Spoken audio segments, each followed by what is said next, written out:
As we unite from the mountains to the sea, warriors of love, you and me. Good evening and welcome once again to Rainbow Warriors 101 with our resident Agro-Scientist Lance Beem. Tonight we're talking about biostimulants and the definitions.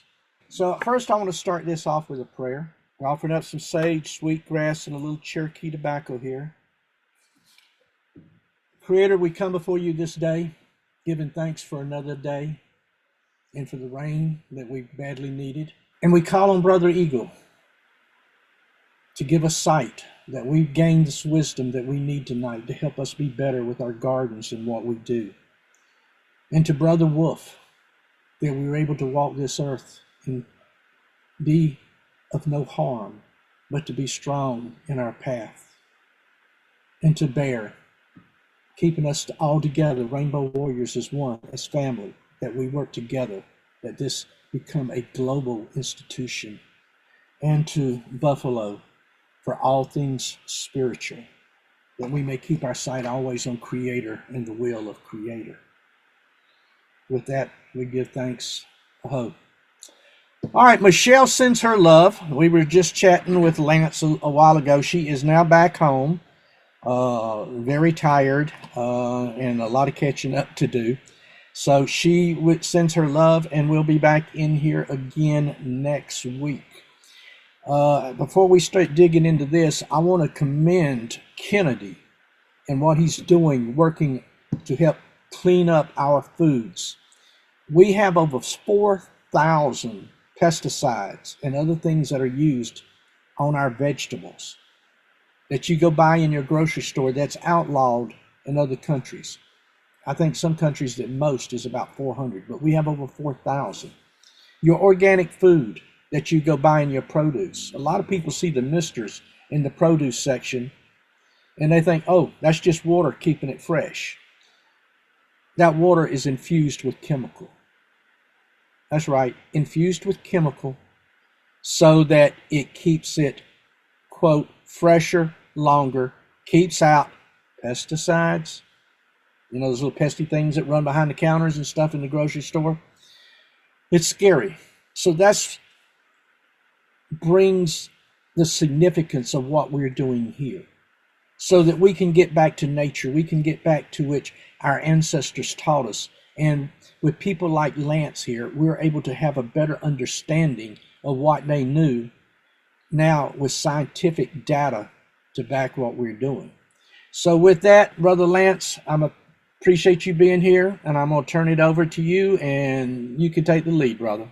Okay, well, hi, everybody. I appreciate the invitation again, and I've certainly gotten good feedback from the speakers that I've asked to come in, and they would like to do it again themselves. So,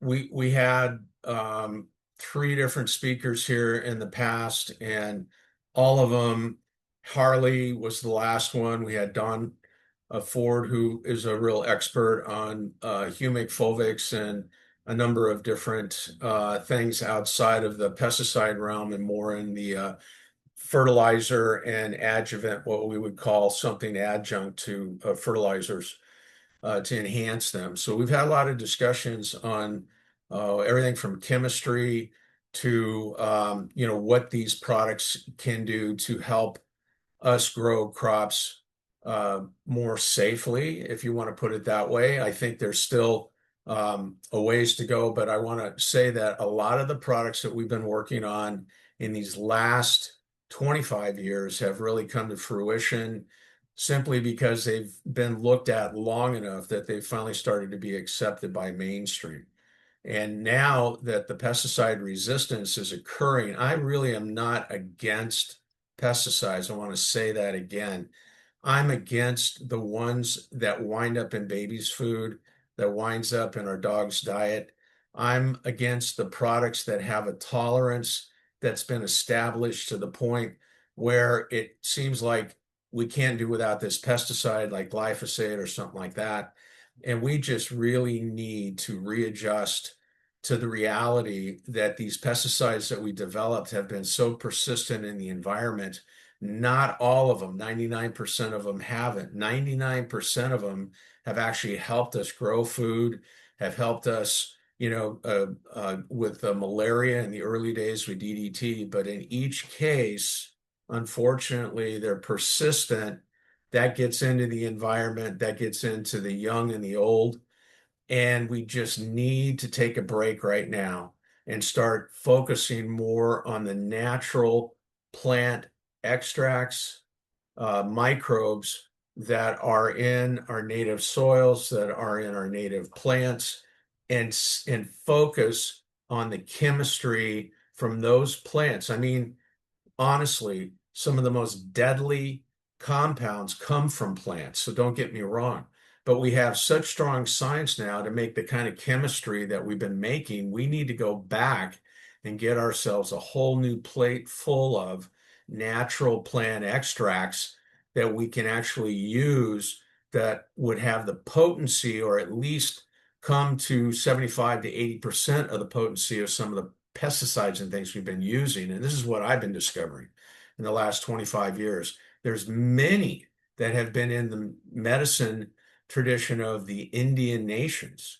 I mean, one we're going to talk about today is Waiuli. Another one we talked about before is yucca. Another one that we talked about before is kilaya. There's just a whole bunch of medicine out there in plants, and a lot of those things can be used as pesticides to control the pest. We don't have to have this thing last 3 to 4 weeks on the plant to make it safe from pests. That's the wrong MO. We want to just knock back the pests that are causing the problems and then load that plant up with steroids, in the sense that they're not the steroids that are anabolic, but they're the steroids that build that plant, hold that plant, part of the structure, and get the plant back into health. And one of the things I see over and over again is the lack of understanding of nutrition, lack of understanding of how the plant grows. No criticism. I didn't know any of these either, but now that I do, we want to share these with each other. And the reality is we can build a bigger plant faster and more uniform and healthy if we integrate to begin with. And then eventually we may have some breakthroughs on nitrogen sources and things like that that will make the rest of the picture very natural. I'm a big advocate for not kicking out the baby with the bathwater, but we have come to critical points where the tolerances for glyphosate in the food, the tolerances for some of these pesticides, we got rid of DDTs, but then we made new bad actors in some of the herbicides that we have, that we bred the plants to be resistant to the herbicide, and then it wouldn't succumb to the herbicide like Roundup, but then it would kill the weeds around it. Well, now all these weeds are becoming very resistant, and now we're still using Roundup, and we're using more and more to control the weeds that aren't being controlled anymore. And nobody banked on this lasting this long. So we just need to get off the dime and start focusing back on the chemistries from our different regions and the natives in particular that have been using these traditionally, like the Amish, for forever, for centuries. Shaman woman would tell somebody how to do this, shaman man would tell somebody how to do that. And then if you put the two together, you might have synergy, or they might be disruptive. But all of this now, with the way the population is, there's so much communication that wasn't happening before. This is where we're sharing our ideas, our thoughts. We're not perfect. There'll be mistakes. Some things don't work. But I'm very grateful to be a part of the group and be able to share some of the knowledge that I have. And I look forward to listening to your knowledge in these areas as well. So to begin with, I'm going to talk about this native plant in the desert that came from Mexico. It is what we would call a rubber plant.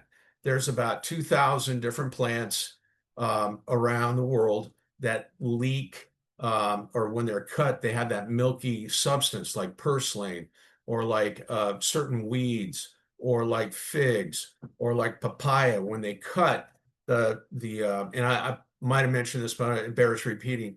That liquid that comes out is the same kind of liquid that comes out of this thing that looks like sagebrush that we're growing in rows in Arizona.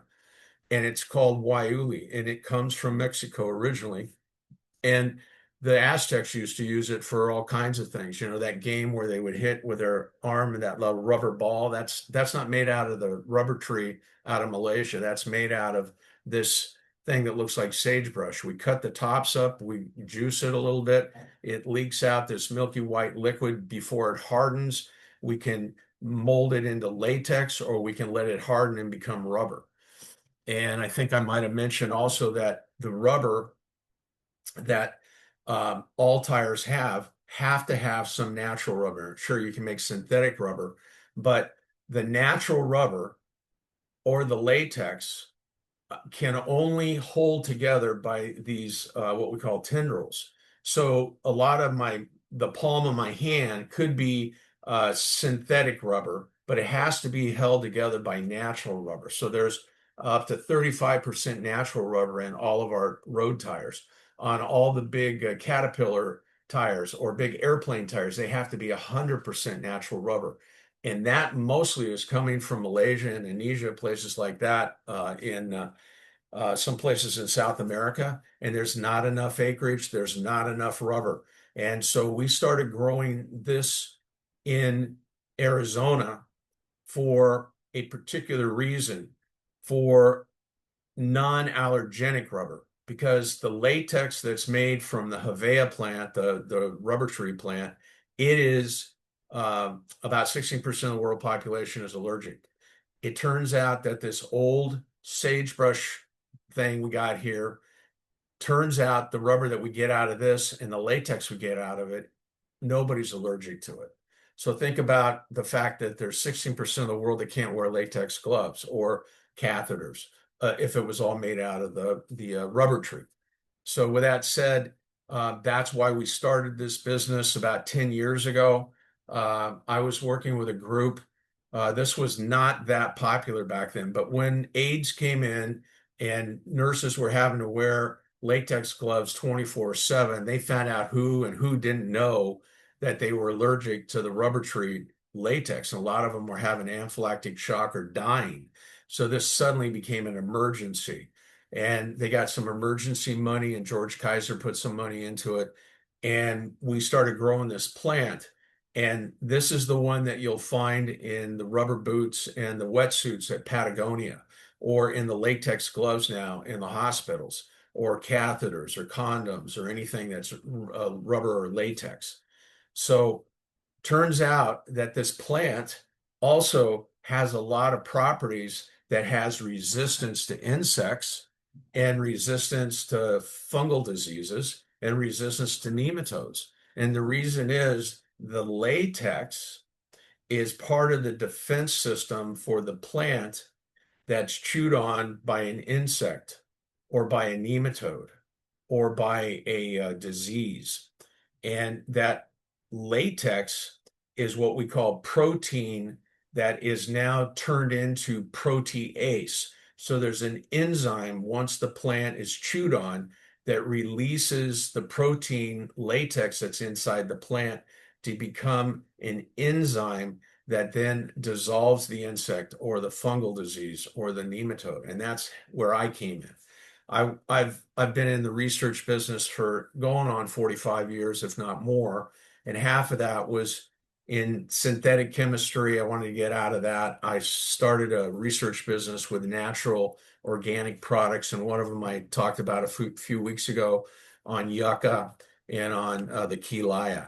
And from there, I started looking at a lot of different plants, a lot of different ways. And there's just in the Indian native culture, there's tremendous number of bits of information. One of them I have worked on is this protease coming out of a pitcher plant, which would be like a Venus flytrap, where the insect is the nitrogen or the protein. And the same thing in this pitcher plant, it fills with a liquid, the insect comes in, it gets dissolved, and the protease is broken down.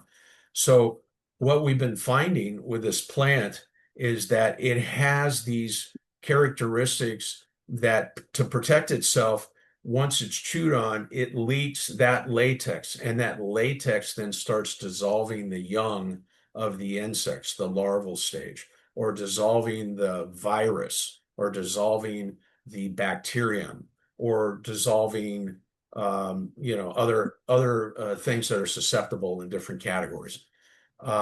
So that's where this all started, and this is the plant, and we're growing about 4,800 acres of it in Arizona right now. Bridgestone is in. They're looking to increase it to about 36,000 acres. There's just a worldwide shortage on natural rubber.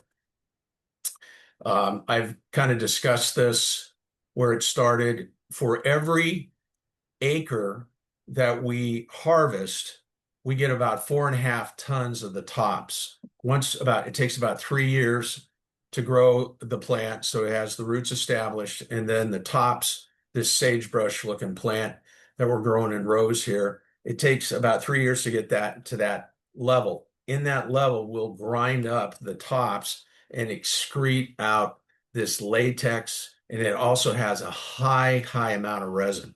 So primarily we're harvesting it for the latex, but the side benefit is we have about 35 or how many tons? 2 tons. So like 1.5 tons maybe of resin in the top part of the plant, and a little less than that in the roots. But there is different chemistry between both. And we're looking at those for different practical uses in agriculture. We'll grind up the tops or we'll grind up the roots. And in the case of the need for rubber and latex, we squeeze everything out of it that we can. But the roots are not usable to make rubber, but they have high levels of resin. So they just continue to cut or mow these things off about every 2 to 3 years. So we'll have a crop out there for about, maybe 3 cuttings, which would be about 8 to 9 years. And then the roots are just so big and full of this resin, it's crazy. And so we'll get rid of all the tops for the last cut. We'll come in with a potato digger and we'll dig up all these roots, and then we'll go take them and pile them up, let them dry down, clean them a little bit, and then we grind them and make this product that has this incredible activity at a very low rate for not only plant protection from pests, disease, nematodes, but it also has those plant growth hormones that are staying in that desert plant, just like we were talking about the yucca, just like we were talking about the Keelia and other plants. So this is all grown on Indian land, folks, in Arizona, believe it or not. I mean, at 80% right now is being grown on the reservations in Arizona. Okay. When we finally figured out what we were going to do, we went out and decided that instead of making latex for medical use or for tires, we wanted the roots. And so we made a deal with the Bridgestone companies and the universities and people that were growing the waiuli. We would go in and dig the roots and take them and use them because they can't use them. It creates ash. And it's a win-win. They get their crop off. They don't have to go in and dig the roots. We pay the cost for digging the roots. We take them, we dry them, we do what we want to do, and the grower can go in and plant something else into that field the next year. It wouldn't be waiuli, it would be cotton or melons or something like that. But if we didn't go in and dig those roots out and we just chopped them up, there would be no seed that would germinate because it's so full of rich terpenes like cinnamic acid and things like that. That is kind of the trade-off. It's a twofer. So I'm going to go quickly through this now. Waiuli, that's how you say the name, G-U-A-Y-U-L-E, but you say it Y-U-Li, Waiuli. What does the extract do? Well, we're going to talk about that in a minute. Most of these biostimulants and biopesticides fall into 3 categories. They come from plants, they come from natural sources, lots of terpenes in wood, lots of phenolics in things like different phenolic groups that would be in part of maybe the top part of the plant, or it would be in seed, or it would be coming out of bacteria or fungi and alkaloids. There's a lot of alkaloids in some of these things. You would think of that like in tobacco and such. So the biological crop chemistry is approximately 2.5 billion as an industry, growing about 4% each year. The numbers from when we first started this business was about this, that to make a biopesticide out of some plant extracts or bacteria, that business was only about 2.5 billion compared to, 100 billion in the whole chemical pesticide business. However, in the last 8 years, we've grown to 12.5 billion, and it's doubling now. So what's happening is a lot of the old chemistry is not working. So thus, chemical companies are interested in alternatives. And the quickest way to registration is in 12 years through EPA. Instead, it would be 3 years, which is kind of the short track that we're getting for these biological compounds. Here's just a breakdown. You can look at this, and if it interests you, you can see the separation. These are some of the compounds. You can see again, the terpenes are very, very significant. And if you've ever chewed on a cinnamon stick, you know how potent it can be. Here's a lot of the chemistry that we were finding. These are a lot of the different uses that we were looking for, both the tops and the bottom. And as you can see, it's antifungal, pharmaceuticals, coatings, fragrances, woods, waxes, all kinds of stuff.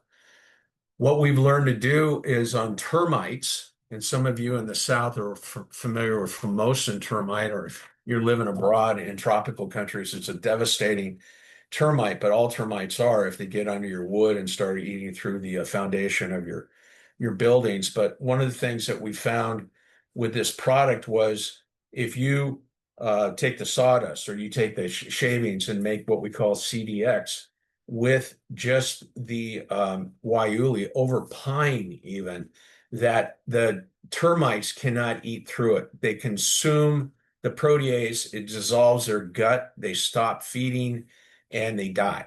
And they actually take it back down to the colony without knowing that it's poisonous, and it kills the termites.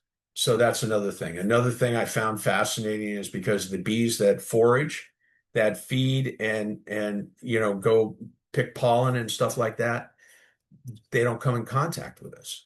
So termites, a similar insect, bees, they molt, they do different stages of growth. But in this case, as long as the bee doesn't bring back the Waiuli, which she doesn't, she'll leave it because she recognizes it's not being familiar, then we don't have a negative effect on the bees, but we have a positive effect against a lot of different insects that are chewing insects or caterpillars and such. These were some of our early studies working on nematodes with this product. It's very, very effective. I mean, there's a whole bunch of different hardcore synthetic chemistry out here in some of these things, including the fumigants that now they're banning. So we're seeing a lot of interest in our product for control on different types of nematodes that attack the roots. You're familiar in the South with a root knot nematode, for example, that gum up your roots on tomatoes and peppers and such. But this is, devastating in almond trees and all kinds of orchards as well. We did an Italian study where we showed the IEC compared to a very hard set of two different chemicals, Vitate and Nemicure, which are the standard liquid compounds that if you get it on your hands, it could kill you. Our product worked as well as theirs in controlling the nematodes, and the efficacy on the roots was significant, and the nematode counts were almost identical to what the really hardcore pesticides were. All right. However, leaving the pesticide part of it alone, we're still in the process of going through EPA to get this finalized. But we've got the sanction as a biostimulant. We have it as a sanction that we're using it as a adjuvant, that we're using it as a penetrant, and it's helping other compounds, whether they're pesticides or they're organic pesticides or they're just stimulating the roots or stimulating the tops. And that's what you're seeing here. What we're finding is with corn, for example, we do 3 applications of the product. This was done in South Carolina. And he said he couldn't believe the growers that were driving around his property. He had like 10 acres and he had his trials on the edge of one of the 10 acres where it was, high, low, depending on what treatments he was using compared to ours, which was almost 1.5 feet, if not 2 feet taller, all the way down. So when he was doing this replicated study, the growers are coming around going, what the hell is that? And it's this product. That's how much increase we're making. We're making anywhere from 15 to 35% yield increase on corn. This happens to be field corn, sweet corn. Sweet corn, we're consistently over 30% increase in sweetness in bricks. These are just some of the examples of soil applications and how you can see compared to the untreated to the right and the roots to the left. We're just using 1 or 2 ounces just to start the seed to get, these extra roots. These are the size differences from the untreated check to the left to the different rates that we were looking at. This is a comparison to a lot of other non-biostimulant, but adjunct type compounds. You have cobalt, you have cytokines, you have various nutrient products, but just ISO alone at a pint per acre in Weslaco and replicated trials, we were better than all of the others, and the untreated check is the one that's at 92. These are just some pictures again of size difference.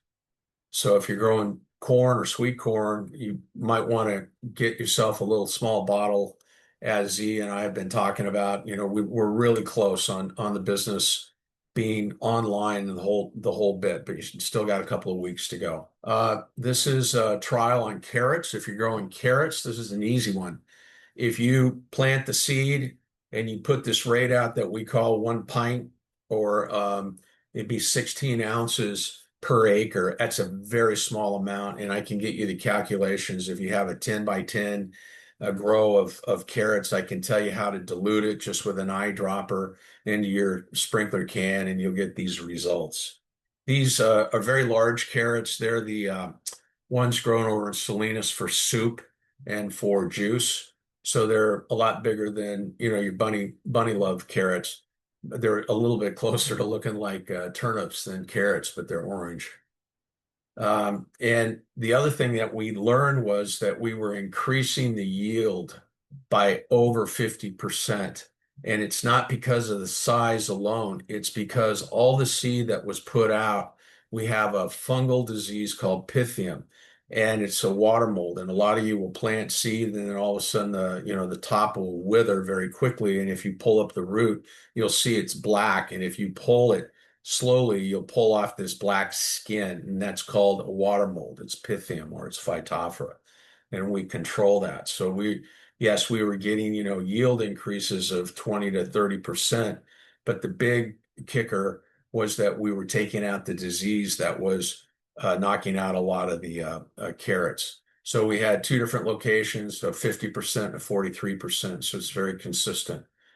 Potatoes, I don't know what the yield increase was on that. I'm sorry. I thought we had that number in there. I don't see it.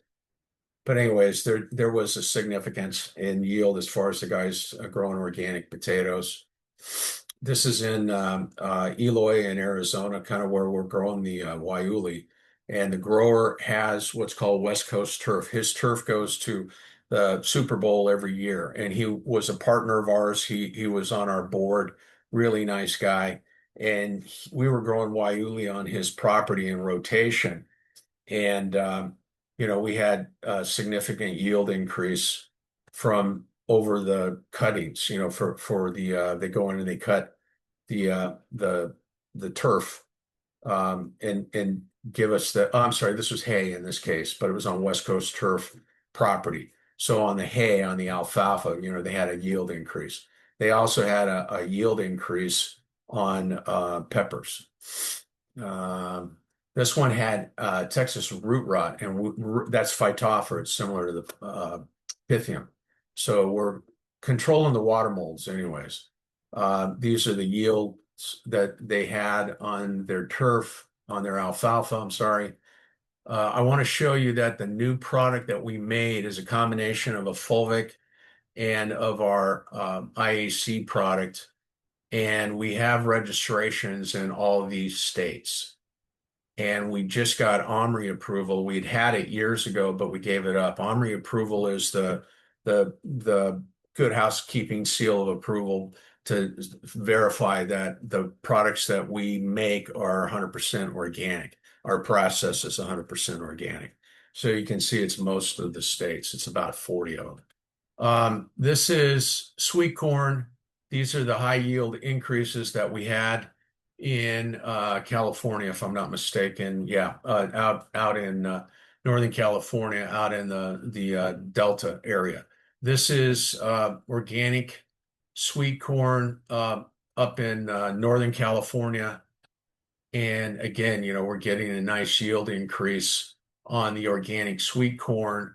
It's not as high as on the, where they're pushing it with nitrogen out there on the Delta on the other sweet corn, where we had 30% yield increase.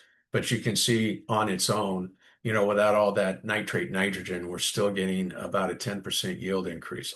This is cotton, folks.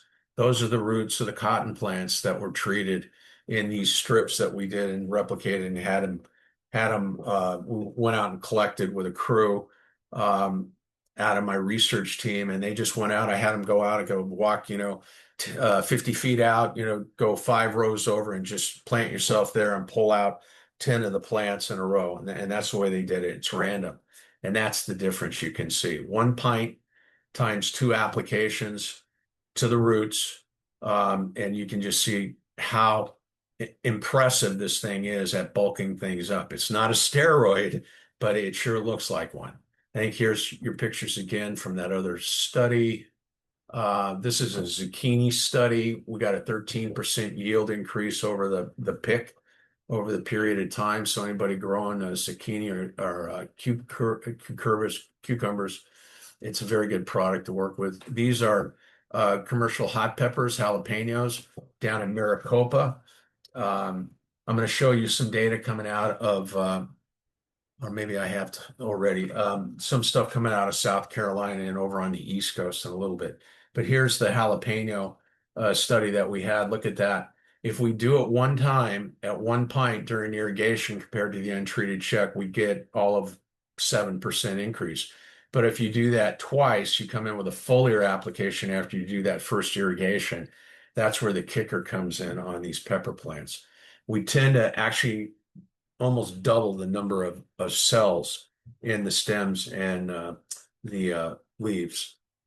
These are breakdowns as to marketable versus non-marketable and all the different categories. So we had across all the categories, we averaged 22.5%, and just with 1 application, we averaged 19.2. Also, we had more plants that survived as a result of the treatments.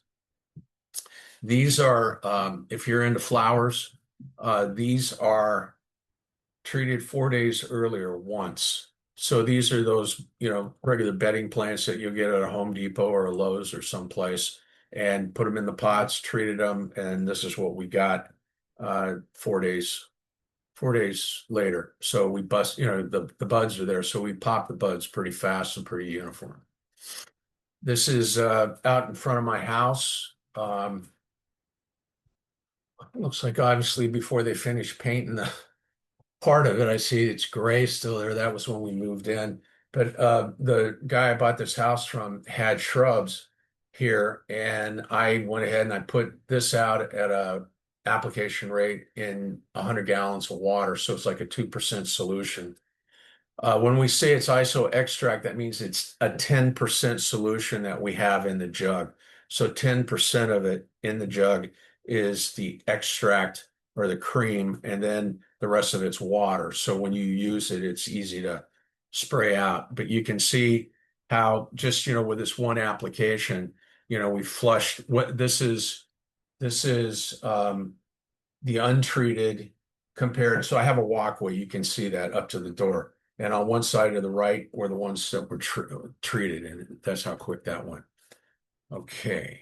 I'll get the questions at the end here, but I want to get through this so we don't hang it up too long. Here's a pepper study.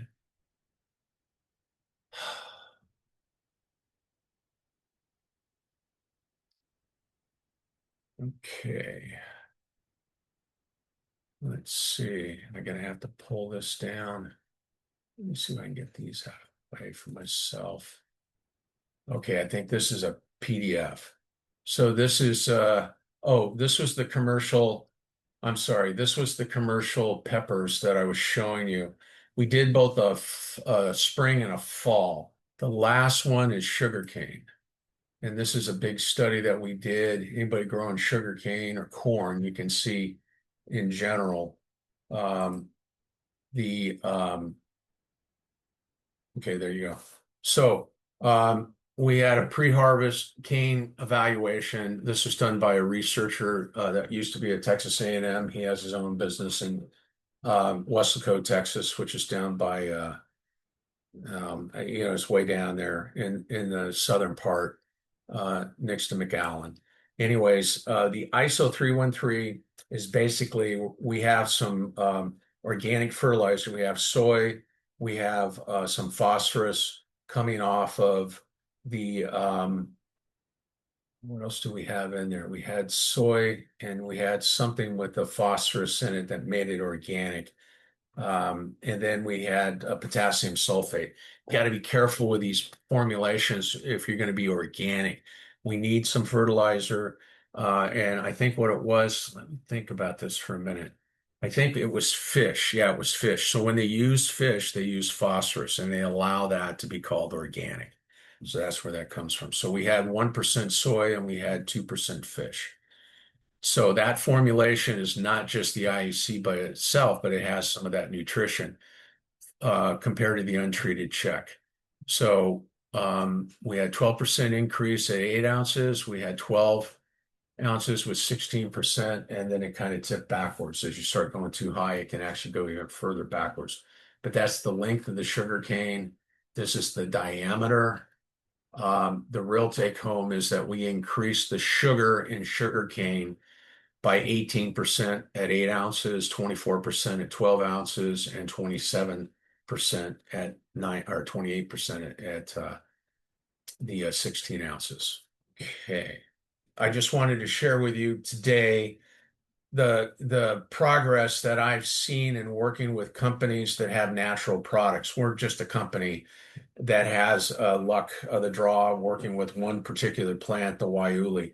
We've moved it in to combinations with seaweed and with crustaceans and all kinds of stuff. One of the kicks for us right now is that we're getting an awful lot of play on reversing the herbicide resistance out there. We only use 1.5 to 2 ounces, and we can reverse the resistance of weeds, not just Roundup, but a lot of the different herbicides have been used for a long, long time. And this actually pulls it into the plant, moves it down to the roots to kill it. So I'm not in favor of prolonging the life of glyphosate. In fact, in California, we've already eliminated it. You go get a gallon of Roundup, it's no longer glyphosate, the original. It's made out of some other herbicides that are much less toxic and they don't have all the baby issues right now. But with that said, we want to come up with more natural herbicides, and we're working on those right now. So that's about it. Any questions? Yeah, quick question, brother. Since living here in the South, most of these houses are built with yellow pine and um, other soft lumbers. And of course, termites has always been an issue. So I was just wondering, like on an existing home with a floor system, because we had to pay considerable money to put those little pods in around the house. Yeah. So would dropping some wood under the house treated with the Yauli? Would it attract any bugs to them and perhaps eliminate having to spend hundreds of dollars every year for the little termite pods that go on each of the corners of your house? Yeah, Mel, I had the fortune of while I was in college 1 year to work for a termite company, and of course, I actually taught entomology for a while there at Cal Poly, and that whole issue just blows my mind with termites, Formosan termite in particular, and all the different tools that we had, some of the hardest forever chemistry that should be still there, chloridane and DDT and all those things. But all the chemistry they have now really doesn't last very long, and there's like an integrated program. But the biggest integrated program for anybody is to get rid of any of the wood sitting around on the ground. That's a subterranean termite. The Right. dry wood termite, you have to have coverings of different types. And I myself, I bought a house here. It's an older house. You saw it. It was an older house up by the lake. And the old timer that was there, he had the house before I did for about 10 years. I think it's built in the 60s. And he had taken, we had the tubes, for the air conditioner and the heater underneath because we're a raised foundation.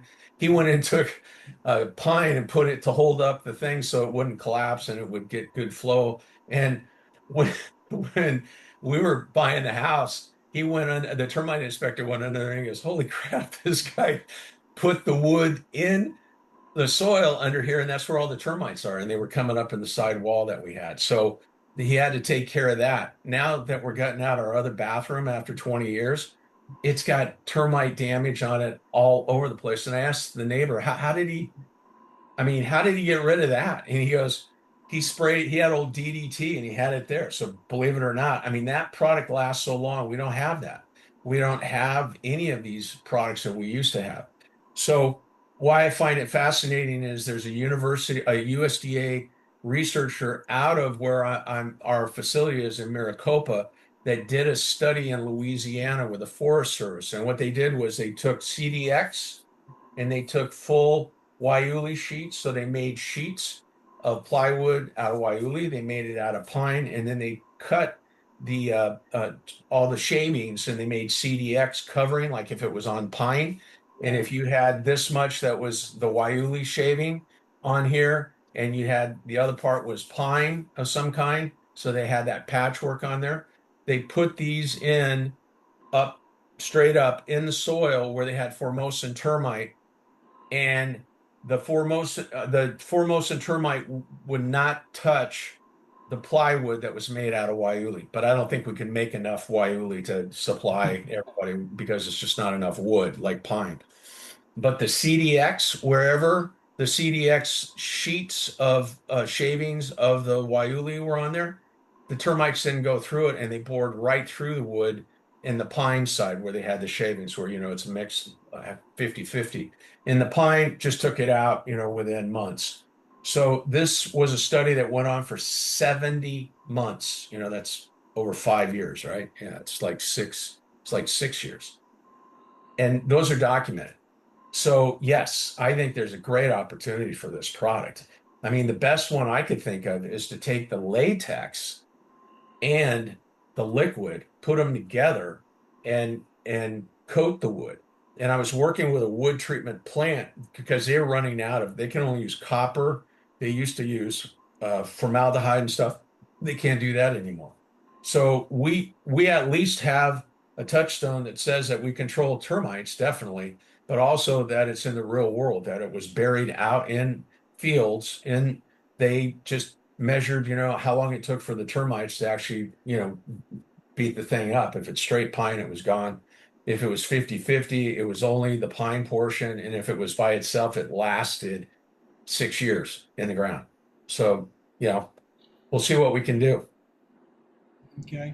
How would we relate this to gardening that we're doing now, the stimulants and those things? And I So know that you're working on packaging too, and I know that stuff's pretty inexpensive.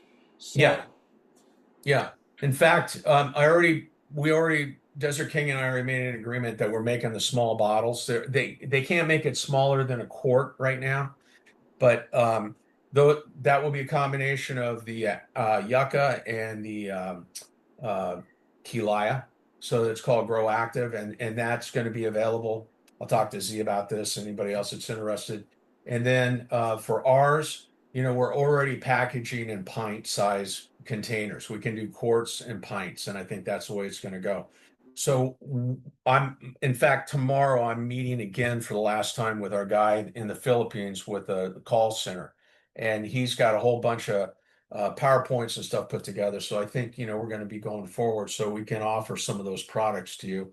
And then as far as will goes, right now it's either through Soil Saviors Mm-hmm. or we can contact Will directly.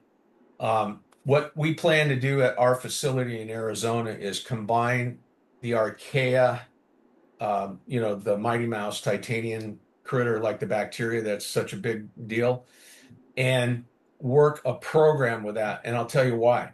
That thing is so mighty that it chewed up my Waiuli. I mean, it chewed it up into bits. And I go, well, then they don't go together. I learned that a couple years ago working with it. So what you do is you start off with a archaea and you let it, do its job, and it releases some hormones. And then our Waiuli, you spray foliar. So you put the archaea on the soil and you put our product on top, and the two of them increase the top growth, and they protect the roots, and they increase the uptake of the nutrients. Good. So I think we'll have about 6 products available for everybody. Lance, I appreciate you being here and explaining a little more about this so we got a better idea of what we're dealing with. And my garden is spectacular. I'll be posting more photos. My peppers, full hand size. I got some tomatoes now about yay big around. I'll be doing some fried green tomatoes probably before the week's out, Yeah. and or by the early next week. And so I'm just amazed at what I've learned here and actually putting it to practice in the garden. And I tell you what, I got some. Uh, my, I was worried when we all the rain that we just had about my buckets out there with all the veggies and everything that's fermenting. So and then underneath, I got one of those vinyl tables sitting outside. So I started putting buckets underneath there, one jar with nothing but the onions and all. And I'm just amazed. My corn is over 6 foot tall now, and it's still shooting up. Tomatoes are amazing. Cucumber plant this year since I've started this, and I'm not using any store-bought fertilizers, thankfully. Uh, but my plants, I got cucumbers everywhere. So right now I could fill up a couple of jars of the little pickle size, the small gherkins. I got a ton of those, but I've already got some cucumbers. It's probably about 3.5. No, they got to be 4 inches or better long, and those things is only they hadn't even been in the ground a month. So I am just truly amazed at what that's done in the leaves. So, and the other thing that I'm doing is I'm taking my dish detergent, just few drops of that, spoonful, and my white vinegar and my little spray bottle, and going around and I'm spraying around the leaves, so I haven't had any bugs or anything around my tomato plants. Or Fantastic. Yeah. so I watched a guy today on a video, and he was showing somewhere in Norway or someplace, and he was saying, hey, the gold is in the weeds that are in your at the end of the season, or if you have them along the side of your garden and stuff, because they're deep. They put down, like dandelion puts down a deep taproot and pulls up a bunch of nutrients, right? So he talks about digging all that stuff up and putting it in a bucket of water, and the flower head might be on it, and all this stuff. And I was going, whoa, whoa, whoa. The one thing I noticed right away, and please don't do this, is if you take all that and cut it up and put it in your pots, the 5-gallon pot, and you stir it for a little while and it gets real stinky and everything, please take, like, your wife's, when she washes her, or the old days, when they used to have stockings and they had the little bag that was very, had a lot of very, very fine, but you could, the water would come out of it, and you could put the ladies' nylons in there and not get them torn up. Please filter that that tub of good stuff that's coming out of those weeds, all that juice, because you'll get seeds right back into your garden area as a result of it. So you want to have a kind of a mesh screen to make sure that doesn't happen. That's Okay. interesting. I actually use that when we strain different paints and we make different paints. We use nylons. You know, Of I'm course, yeah, sorry. that is an oldie. Yeah, Yeah, yeah, and I yeah, caught that. I do apologize for coming in a little bit late. Got caught up yeah, with some work, but yeah. I Good for did you. catch a little bit of your the sugar cane. And one thing I wonder if we could touch on. I live in Florida in a very sandy area.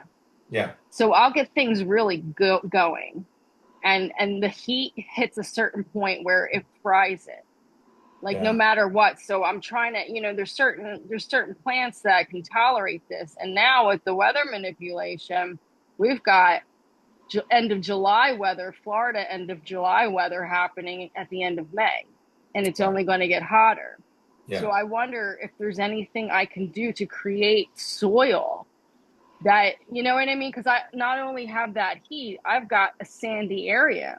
So I've Yeah. had to kind of find ground coverings, and I have tortoises, right? And Ah, they're yeah. baby giant Galapagos, and they go to the bathroom.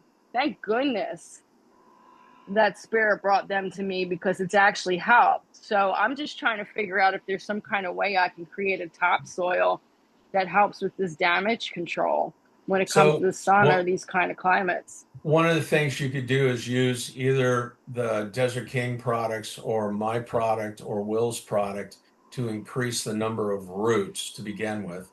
And Mm. each one of them is transporting a lot of these anti. So the kind of cool thing that just happened, I didn't tell you guys, but I got guys in Idaho that used our product on 40 acres, and they are the only growers in the whole area that didn't get frost damage at 24 degrees. Mm. So And it that's also, because we have kind of an antifreeze in the product, and it's also raises the bar for heat tolerance as well. So number one, try to get these stimulants that you and I keep talking we're going to do out. If it's not this season, I want it to be this season. I want it to be within the next couple of weeks. I'll definitely get you pint bottles for samples to people that want them. But the main thing is if you put these on when they're young, in particular, you get like double the root mass, and that leads to better turgor and everything in the leaves. And do a foliar application. I think I showed one picture on jalapenos out in the desert, and it's sandy like that, and we only put one application on at planting. We got a 7% yield increase, but when we came back and did a foliar on top of that, now the roots had taken off, and now we got a 40% yield increase. So two applications, one first to get the roots going, and then the second one as the shoots are starting to come up 2 weeks later, hit it with a foliar, and that's how we got all that fruit later. And I that's would. That's great. Yeah. Tina's Um. got a Trina's got a question. Let's let her get in Okay. for a minute. She's okay. had her hand up for a while. Hi, Trina. Hi. Um, okay, so this is more about bugs because I'm also in Florida and we have fire ants and we have a really bad flea problem. And these are things you can't just let go. So if I'm not using chemicals, what am I supposed to do? Um, uh, could you say the very beginning? I missed it. My chair creaked and I couldn't quite hear what you asked. We have, oh, you can't hear me? I My, can. I just at that point I couldn't. Let me turn this up just a little bit for myself. I apologize. Let's see. I'm going to turn this up. You're probably talking fine. Go ahead. Could you do that again? I'm also in Florida and we have fire ants that Oh yeah. if you don't treat for them, they're everywhere. Yes. And you can't have that. And you can't have the flea problems that would be here if we didn't treat something. So if I'm not using the chemicals that kills everything, what am I going to use? Well, first of all, on the fire ants, the good thing that you have is the insect growth regulator, which is really non-toxic to your dogs, your animals, and everything else. So Excellent. the insect growth regulator is in these, they have two different types of ant bait, right? One ant bait is Hmm. just going to kill just the soldiers and the adults that come out. The other one is a disguise. It's a bait that the ants that are workers don't die from, but they bring it back to the nest and they kill the nest. And that Okay. go to Ace, go to your hardware store, Home Depot. They have it. I see it at my Home Depot. So Okay. that's going to take care of the nest, right? But the Hmm. immediate thing that you're dealing with is having a barricade or put a barrier or something around so that the ants don't cross over it. And gosh, there used to be a latex thing. When you find the ant hole and you try to water it and you try to, you know, bury it and you try and they come up again, there's like a caulking material that people use around the area. It's a non toxic to the dogs or cats or anything like that. But it does the ants don't like going over it. In other words, I can remember there's something else. What do we used to do? Oh, soap. Soap.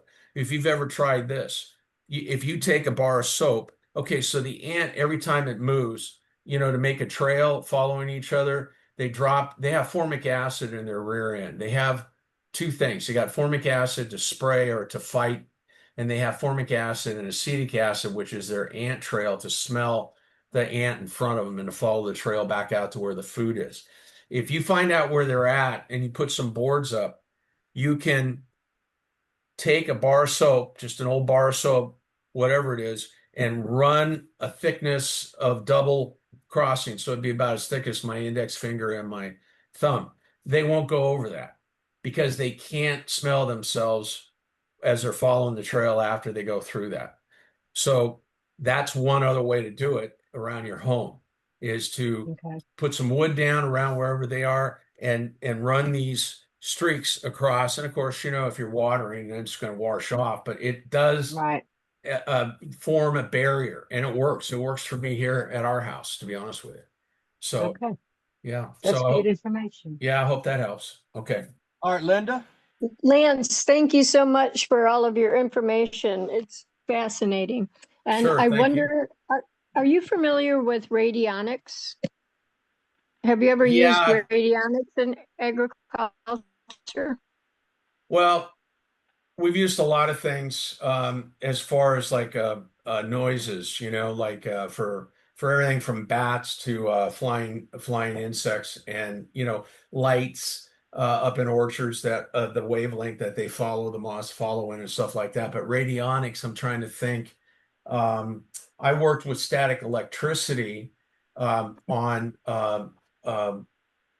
breaking down weeds, and that worked really well. We've worked. Radionics is like is it vibration? I mean, everything's vibration, anyways. But is it wavelength? Is that what it is? We take pictures of the property. Like I did the training, I just came across because I'm getting ready to move and sell my house. But I've got my old radionics machine, and I actually trained with farmers and agricultural people back in the early 90s. And you take a picture of the property and then you put it in the well, and then you can tune in. It's really micro fine tuning, and it's frequency, it Yeah, generates the frequency. And so I was thinking when Trina, is it Trina? I apologize on names, but when she mentioned the fire ants, because I'm yeah. looking at a property in the Ocala forest, and they've even got chiggers there in the forest. So it's not So anything I want to mess with, but I'm thinking about using the radionics and see if I can't frequency generate them out there, just to remove them so yeah, that it's not conducive to their well-being. I didn't even Will. think of that. Will is the guy that was my buddy. That's Will Spencer that has the Archaea.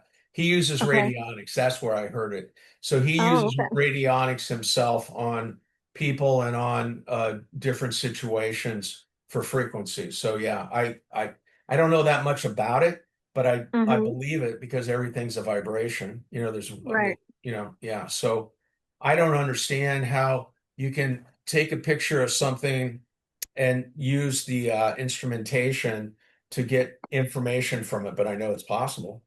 Yeah, I'm going to do another class on it because I've got all the bells and whistles with it. I've got all the colored glass and colored crystals and vials, so that we can actually treat it with that vibration as well. So, Well, I mean, my gosh, you're talking to people. I remote view. I've been remote viewing for over 10 years. So I wouldn't believe what you can do until I was trained by the military guys, you know, as Dan and his experience has shared, you know, there's so many things here that were That's part of our not, world we don't talk about. yeah. Yeah. Well, I'm going to tell you, you know, for what it's worth, you look at it more and more about what the military is doing and everything else. They're using every kind of tool under the sun, and we don't. I mean, all we're talking about is things we can't see right now with the naked eye, but we know it's real. So I And, believe what you're doing is good. Yeah. and with the new 6G, they can literally read your body. That's really scary. Yeah. So, and all these data centers, that's scaring me too, and what it's doing to the environment. We used a thing. It was from Jersey, one of the universities, and it was a Celeron. Celeron? No, it was. Yeah, I think it was Celeron, and we could start to remote view, and it would get tighter and tighter and tighter and tighter. And if you are interested in that, there's YouTubes on it, but it's called a Celeron, and it's wavelengths, it's vibration. But I mean, what are we doing mentally when we're remote viewing? You know, we're not seeing anything with our eyes, so we have to be the ones that are causing that instrument to pick that vibration up, whatever it is. So, Oh, we rise, we unite, from the mountains to the sea, warriors for the love, you and me.